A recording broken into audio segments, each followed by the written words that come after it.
Discussion about a budget for Sedgwick County today turns into a broader discussion about the Northwest Expressway project and the current state of it.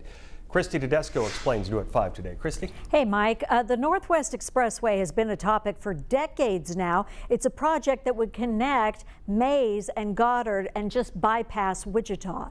The county engineer says there's no funding for the expressway in next year's budget, which is different than years past. The county had been allocating $1 million a year in local sales tax money to match the requirements needed to buy and preserve the land. That was reduced to $740,000 a couple of years ago, and then last year that $740,000 was moved into 3 other county projects.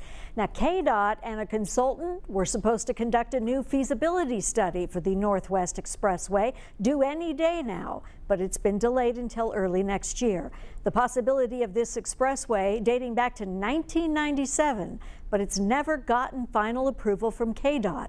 A frustrating situation. This community has invested over $20 million into this project with it's a bridge to nowhere right now. And 40% of the right-of-way has been purchased. And the whole community between Commissioner Wise and I's district is sitting there with their hands up saying, well, where are we going with this thing?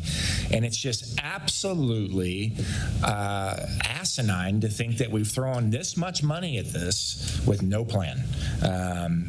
It's crazy to me, frankly. And to be quite, it's embarrassing. The plan has been there, but on the back channel, we have all the whispers, this will never happen. Meanwhile, Sedgwick County taxpayers, we're throwing $1 million a year at this thing to buy right-of-way based on the agreement. Yes, you have a very valid. We need finality in where we're going. Commissioner Beatty also saying that he's meeting with one of the candidates for governor next week, and he will make the Northwest Expressway part of that conversation. Guys?